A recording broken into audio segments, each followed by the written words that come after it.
이 남자는 너무나 유명한 사냥꾼입니다. 호랑이도 곰도 멧돼지도 그 어떤 맹수도 이 남자한테는 훌륭한 가죽이요 고깃덩어리에 불과할 뿐이죠. 오늘은 산에서 또 어떤 짐승을 잡아볼까? 왠지 오늘은 뭔가 특별한 걸 잡을 수 있을 것 같은 느낌이 드는군. 그렇게 사냥꾼은 오늘도 산에 올라 짐승들의 자취를 쫓고 있었습니다. 그런데 이상한 일이 벌어졌습니다. 그가 사냥을 하고 있는 산은 하도 넘나들어서 이제는 내 집 안방처럼 훤히 꿰뚫어 보고 있는 곳인데 그만 길을 잃어버린 것이었습니다. 허허, 이거 참 웃기는 노릇이로군. 내가 이 산에서 길을 잃다니. 이건 내 집 마당에서 길을 잃은 꼴 아니던가. 뭔가 알 수 없는 일이 벌어지고 있다는 불길한 예감이 들기는 했지만 애써 두려운 감정을 무시하고 길을 찾아 헤매기 시작했습니다. 얼마나 시간이 지났을까. 어느덧 해가 지고 캄캄한 밤이 찾아왔습니다. 큰일이군. 어서 동굴이라도 찾아 들어가야겠어. 그런데 허둥지둥 밤을 지낼 곳을 찾아 헤매던 사냥꾼의 눈에 저 멀리서 웬 불빛 하나가 보이는 것이었습니다. 그는 허겁지겁 그곳을 향해 달려갔습니다. 그러자 그의 눈앞에는 작지만 정갈한 느낌의 오두막이 하나 나타났습니다. 계십니까? 그가 주인을 부르자 곧 방문이 열리며 여인 한 명이 나오는 것이었습니다. 어슴푸레한 달빛에 비추인 그녀의 모습은 너무나 아름다웠습니다. 산중에 이런 미인이 혼자 살고 있다니. 그가 속으로 의아하게 생각하고 있는데 그녀가 입을 열었습니다. 이 밤중에 느신지요? 나는 사냥꾼인데 한창 사냥을 하던 중 그만 길을 잃었지 뭡니까? 어느덧 해도 지고 해서 이렇게 염치불구하고 하룻밤 신세를 좀 질까 해서 찾아왔습니다. 여인의 얼굴에 미묘한 미소가 살짝 어리는가 싶더니 이내 침착한 표정으로 돌아가는 것이었습니다. 여인은 곧 말을 이었습니다. 보시다시피 여인 혼자 살고 있는 곳이라 남정네를 드릴 수는 없으나 사정이 너무 딱해 보이니 하룻밤 방을 내어드리겠습니다. 어서 이리 들어오시지요. 오두막이 너무 작아서 방이라고 해봤자 자그마한 단칸방이 전부였습니다. 즉 여인과 사냥꾼은 같은 방에서 함께 밤을 보내게 된 것이었죠. 여인은 사냥꾼을 위해 이부자리를 펴주고는 말했습니다. 이미 밤이 깊었으니 어서 주무시지요. 이내 불이 꺼지고 방 안에는 깊은 어둠이 내려앉았습니다. 하루 종일 산속을 헤매느라 피곤했던 사냥꾼은 곧바로 잠이 들었습니다. 얼마나 시간이 지났을까. 사냥꾼은 뭔가 부드러운 것이 자신의 몸을 더듬는 것을 느끼고는 눈을 떴습니다. 놀랍게도 여인이 옆에 바짝 붙어서는 사냥꾼을 부드럽게 감싸 안고 있는 것이었습니다. 아니, 지금 뭐 하시는 겁니까? 죄송합니다. 너무나 오랫동안 홀로 지내다 보니 외로움이 사무쳐서 나도 모르게 그만. 아무리 그래도 그렇지. 이러는 건 경우가 아닌 듯 싶소. 내가 당신을 위해서 방을 내어주었으니 당신도 나를 위해 뭔가를 해주는 것이 당연한 도리 아니겠습니까? 돈으로 보답하실 것이 아니라면 다른 것으로 보답해 주시어요. 보답이라. 좁소. 어차피 내가 해줄 수 있는 것은 이것밖에 없는 것 같기는 하군. 그렇게 서로의 마음을 확인한 두 사람은 지체하지 않고 곧바로 거사를 치르기 시작했습니다. 역시 험한 사냥일로 단련된 남자는 상상을 초월한 능력을 여자에게 펼쳐놓았고 그녀는 즐거움의 극치를 맛보며 거의 정신을 잃을 정도가 되었답니다. 그렇게 잠시도 쉬지 않은 채 연달아 3번의 광풍이 휘몰아치고 나서야 두 사람은 잠시 하던 일을 멈추고 숨을 고르게 되었습니다. 평생 산속에서 사냥을 하며 지냈지만 이런 경우는 처음이군. 아마도 산신께서 나에게 복을 내리신 것일게야.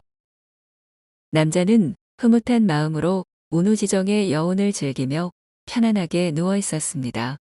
그런데 그의 손끝에서 뭔가 이상한 감촉이 느껴지는 것이었습니다. 아니, 이게 뭐지? 뭔가 북슬북슬한 짐승의 털 같은 것이 느껴지는데. 그렇습니다. 여인을 안고 있던 그의 손끝에서 사람의 것이라고 보기 힘든 무엇인가가 느껴졌던 것입니다. 이것은, 그래. 이것은 글씨, 짐승의 꼬리가 분명하다. 사냥꾼인 내 감각이 틀릴 리가 없어.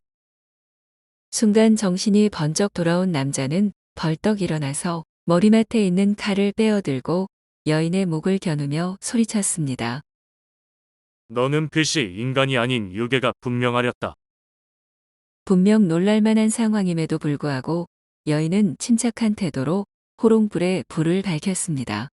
그러자 여인의 몸에서 뻗어나온 여우의 꼬리가 선명하게 눈앞에 드러났습니다. 그러하옵니다.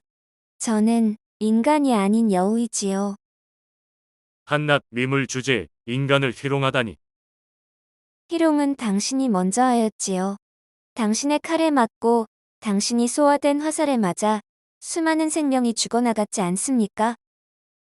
그건 내 직업이 그러하니 어쩔 수 없었다. 정말로 그러하오. 솔직하게 말해보시오. 당신은 짐승의 생명을 빼앗는 일 자체에서 즐거움을 느끼지 않았소. 순간 사냥꾼은 말문이 막혔습니다. 그녀의 말이 옳았기 때문이었습니다. 여우 여인의 말이 계속 이어졌습니다.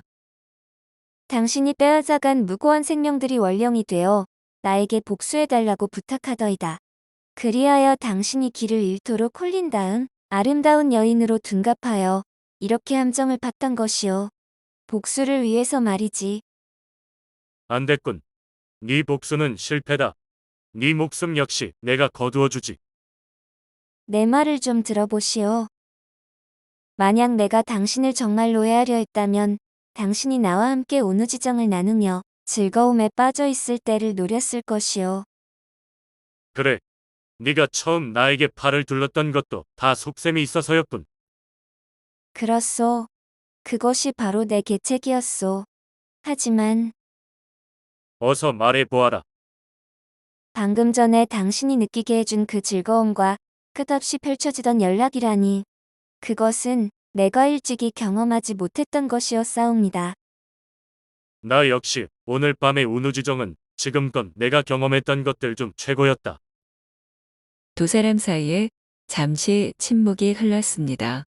마치 방금 전 경험했던 그 즐거움을 다시금 떠올리고 있는 듯 했죠. 일단 그 칼부터 내려놓으시지요. 여인은 부드러운 목소리로 말했습니다. 그러자 그는 손에 들었던 칼을 슬며시 내려놓으며 다시 그녀 곁에 앉았습니다. 나는 지금 당신을 해할 생각이 전혀 없답니다. 정말이냐? 그렇다면 복수를 부탁한 원령들은 어찌할 생각이냐? 당신이 사냥을 그만두고 목숨을 잃은 짐승들을 위해 진심으로 죄를 올려준다면 그것이 복수보다 더 좋은 일이라 생각하옵니다. 남자는 그녀의 말을 묵묵히 듣고만 있었습니다. 그리고 당신은 꼭 내 말대로 할 것입니다. 왜냐하면 당신은 이미 나를 사모하고 있으니까요. 남자는 자신의 속마음을 들키게 되자 얼굴이 그만 발갛게 상기되었습니다. 여우 여인은 그러한 그의 모습을 보고 환하게 미소 지었습니다. 지금 당신의 모습은 마치 순수한 소년 같사옵니다. 너무나 사랑스럽군요. 당신 역시 너무나 아름답소. 말을 마친 두 사람은 다시금 얽혀들기 시작했습니다. 사실 말이오. 나는 하룻밤에 5번까지는 가능하다오. 그럼 아까 3차례까지 진행했으니 이제 2번 남았군요. 최소한 2번이고 어쩌면 그 이상 가능할지도 모르지. 그렇게 산속 오두막에서의 밤은 농밀하게 깊어만 갔습니다. 그리고 바로 다음 날부터 남자의 삶은 완전히 바뀌었습니다. 일단 그는 그날로 사냥을 그만두었습니다. 그리고 자주 사냥을 하던 장소에 제상을 차려놓고는 자신의 손에 희생된 수많은 동물들의 넋을 달래주었습니다. 그 일이 다 끝난 뒤에 그는 여우 여인과 함께 멀리 다른 곳으로 떠났죠. 그리고 그곳에서 사냥 대신에 논과 밭을 일구면서 하루하루 행복하게 살아갔다고 합니다. 복수 대신 사랑을 택한 이야기였어요. 살생보다 생명을 택한 이야기이기도 하죠. 영상을 시청하시는 분들 역시 언제나 사랑 안에서 행복한 삶을 살아가시기 바랍니다. 그럼 저는 다른 이야기로 또 찾아뵐게요. 안녕히 계세요.